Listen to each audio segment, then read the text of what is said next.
Hey there, Cerise here. Thank you so much for joining me. Welcome to my channel, guys. If you haven't subscribed yet, go ahead and do so. It's free. And also, I just want to say thank you for giving me some of your time to listen to this story time. Welcome. Well, this one is a little bit different. Talk about turn of events. All right, so let's get to the backdrop. We have three main characters. We have Gary, we have Dahlia, and we also have Kim. So, Kim is the wife. Gary is the husband. Dahlia is the crush from high school. So, Gary got married to Kim many years ago, okay? Like we're going back 30 years ago. He got married to Kim when he was 25. He said he just got out of school and he was working really hard and he met Kim. And he couldn't believe it. He said when he met Kim, he couldn't even believe a woman would ever want him. He was the worst nerd in high school, he said, and this was before IT was popular. He's like, listen, Cerise, I gotta tell ya, it was not fashionable to be a nerd back then when he was in high school and in grade school. So he said he was a real skinny little kid. He had greasy hair and he just wasn't cool. He said not much has really changed about his appearance these days, except for the fact that he's about 100 pounds overweight and he has no hair. Wow. He says he still calls himself a nerd and he still feels unattractive, but he stayed with Kim for so many years, even though it was a loveless relationship, because he felt like he would never ever get another woman. He said at least he was getting intimacy every now and again. He said he could count on one hand how many times they were intimate in 2 years. So Kim clearly was not a very sensual woman, or perhaps when we get to the bottom of this, you're going to know exactly why she wasn't into him. Alrighty. So now he said his kids are grown and, he had 2 kids with Kim. And his kids are grown, and he said he always felt like Kim really did marry him and have children so quickly with him because her mother was dying.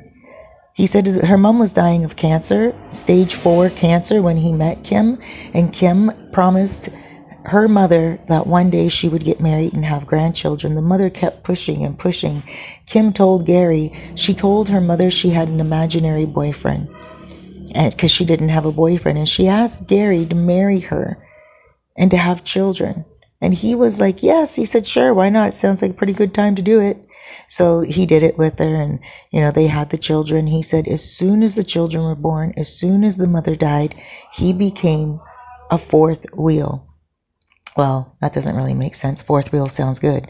A third wheel. I was just saying fourth wheel because there was 3 in the house plus him. Well, it made him feel kind of awkward. He didn't feel like he was part of the family. The children rarely even spoke to him. He said he would try to engage them in conversation, but they didn't really look at him as cool. They always used to say to their mother out loud, Mom, why'd you marry this guy? Like, what did you see in him? And he said Kim would never answer. All right, let's move forward now with Kim. You know that her mother passed on. You know that she really wanted to please her mother. So that's all she really wanted to do. She never really loved Gary. As a matter of fact, she was planning, Gary didn't know this, she was planning for a while to get a divorce. She was just waiting for the last child to leave home, which was going to be any week. The child was already planning to move out on their own and stuff of that nature. So Gary thought, wow, you know what? Him and his wife can start building a future together. Maybe she won't be so distracted with the children and family and dinners. And now she will have all her time for Gary. So Gary was thinking about early retirement. He's the breadwinner of the family. And he also owns his own accounting business, his own accounting firm. So he did pretty well for himself in regards to money and stuff of that nature, providing a beautiful home for his family. And he decided that early retirement could be an option for him and his wife. And that's how he found me. Doing some research on the internet and moving to the tropics is what he plugged in, he said. And then eventually he went down the rabbit hole of different tropical countries. And finally he found the Dominican Republic. And then finally he found me.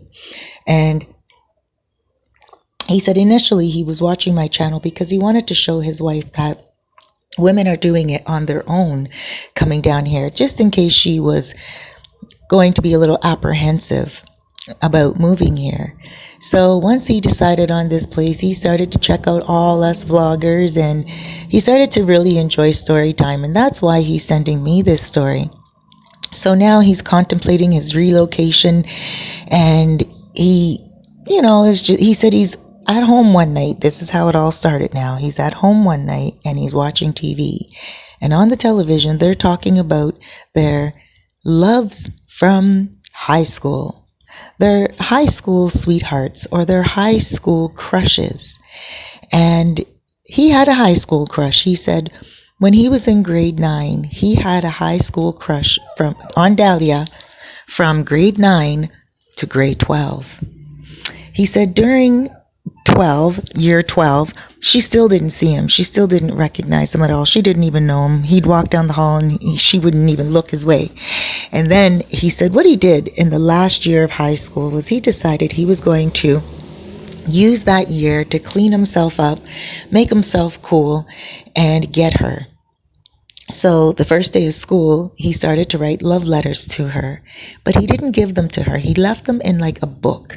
And he said to me, Cerise, at the end of the year, at the end of all of the school months, I was going to give her that book and show her how much I loved her all that time once she was my girlfriend and went to prom with me.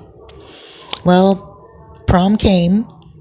And he had an entire book full, almost 365 days, like 300 days, you can say, of letters that he wrote to her every day.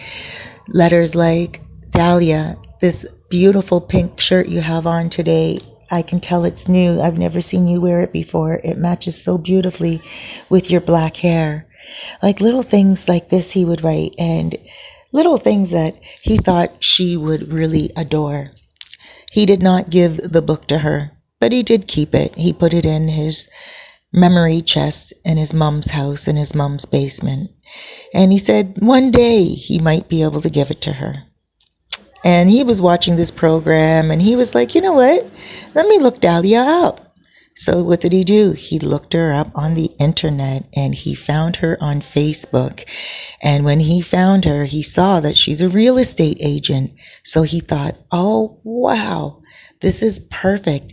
He can call her into his home, show her his home and how accomplished he is, show off, and she'll be so surprised and she'll be like, wow, Gary, look at you. You've changed so much. You're not the skinny little greasy head kid any longer. You're a rich man with a beautiful home. And, he thought he was going to impress her. But what happened was he contacted her and he said, hey, Dahlia. And he said he got so scared. His heart was beating and he said, it's Gary. And she said, Gary who? And he said, Gary Monroe. And she said, it doesn't ring a bell. Am I supposed to know you? And he said he got so nervous and so embarrassed. He just said, oh, no, I'm selling my home. I'd like for you to come by and check it out and tell me how much it's worth. I'd like to relocate to the Dominican Republic. And she said, okay. So she, made an appointment with him and she went and she visited his house. The next day she was there. Kim wasn't there. Kim was at work. But the neighbor next door was there. And the neighbor saw Dahlia's beautiful Mercedes-Benz parked in the driveway. She saw this beautiful woman come out. And of course, the neighbor next door is Kim's good friend. So the neighbor next door decides to get nosy and she knocks on the door as they're upstairs. And then she opens up the door and she's like, hello, Kim? She knew Kim wasn't home. And Gary yelled down the stairs and said, give us a minute. We're busy. And he didn't think for the life of him that it seemed like, he was having like, intimacy with Dahlia. He was just showing her all the rooms and stuff of that nature. So the friend waited downstairs. And when Dahlia got down the stairs, she started to put her shoes on because she had high heels on that she took off. He told me she must have taken them off just to walk around upstairs in the house and not make noise. Well, on her way back down the stairs, she got to the bottom of the stairs and she put her shoes on. And then she said hi to the neighbor and she was getting ready to leave. And she said to the neighbor, "Hi, my name is Dahlia." And she handed the neighbor her business card. And that was it. Well, the neighbor gave the business card to Kim. And Kim was like, "What the heck is this? My husband is cheating on me?" Because, of course, she heard the story like that. She didn't realize that her husband was thinking about relocating here to the Dominican Republic, selling their home and getting rid of everything once the child was moved out, once the last one was gone. It was just his thought, his dream. He wanted to get all his ducks in a row to see what is available for them to get done. And so he didn't discuss everything with Kim.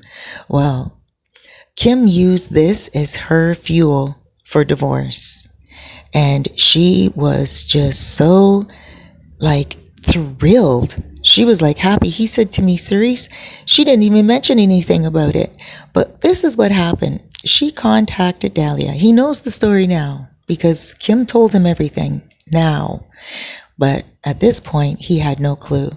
Kim contacted Dahlia and she said, "Hi, may I..." Oh, wait. I'm missing a vital piece of information. This is what made her even more excited. She found, Gary went to his mom's house and got the letters. He was going to give them to Dahlia that day when she showed up at his place.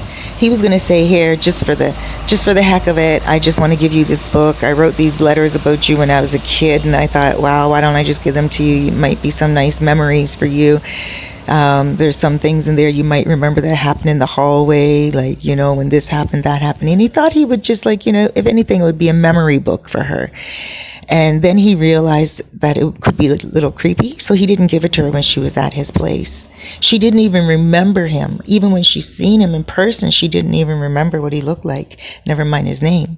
So that's why he was like, this is a little creepy. I'm not going to give her the book. But he left the book on the mantle, and Kim seen it. Kim took the book. After she saw that book and she went through it and she read it, she took the book with her to the appointment that she made with Kim. And her intention was to tell Kim that Kim is going down with her husband. You see, she wanted to create some type of a reaction. She wanted the woman to contact Gary. She wanted a way to get out of the marriage in a nasty way so she could say she was cheated on. So she went to Dahlia and she said, "Well, look at this book. I see you guys have love letters, and I see this and I see..." And Dahlia was like, "What are you talking about?" And Kim said, "Oh, you can't deny it. You can't deny it. You were in my house. My friend saw you upstairs in my room. And these are all the love letters you and my husband have been cheating for a very long time, because look at the dates in these books." And it went on for almost 10 months of him writing things, right? Because it was a whole school year. And he obviously took the 2 months off for summer vacation. But it really did look like he was writing those letters to her every day, and he didn't put the year. He just put December 5th. Just the day and the day of the week. So it looked pretty fishy, and the book was in pristine condition. It didn't look like it was written 30 years before, right? Or more than that, So in any case, that was it. Kim told the girl off, and Dahlia said, "I'm going to tell you something right now, which I don't tell anybody, but it's just because I think you look like a very nice person. But I am a lesbian, and I am not into men, and definitely not your husband, even if I was into men." And Kim just looked at Dahlia, and she was like, "Oh, okay. Well, that's certainly a change right there." And then eventually, Kim and her started to talk. guess what? I don't know how this happened, but the two of them took off and relocated to Puerto Rico. Kim was divorcing Gary because she was lesbian too. She didn't have a boyfriend all those years before because she was a lesbian, but she couldn't tell her mom that she was a lesbian. And she wanted to grant her mom a wish by giving her grandchildren before she died. Now, Gary knows all that now because Kim actually admitted it all. Kim admitted everything just before she took off to Puerto Rico with her girlfriend. She told him that she did this. She told him in person. Gary said, this is what happened too. Oh my gosh, this is the horrible, horrible part. And this is where we all have to be careful in life. The horrible part is Dahlia lied with Kim so Kim could get a speedy divorce. And because nothing would be on Dahlia to tell the truth, the lie, this is what Dahlia did. Dahlia told the courts that yes, indeed, her and Gary were having an affair. Why did she do that? She did that so she could try to help Kim get more in the divorce. Isn't that something? And then Dahlia was on her, statement or whatever, her impact statement, that she helped the divorce. She said she didn't know Gary was married. She had no clue Gary was married when they were having the affair. He lied to her. Yes, it was that serious. That serious. These two women went at him and took him. And because he was the breadwinner and everything of that nature, Kim didn't want to work anymore. She knew her husband was very wealthy. She made him sell the house. She took half of everything he was worth and took off and moved to Puerto Rico. Can you believe that? That type of evil is not rare. That is insensitive selfishness to the fullest. And I gotta tell you, I think at the end of the day, when Gary comes here, he's going to be blessed with a wonderful life.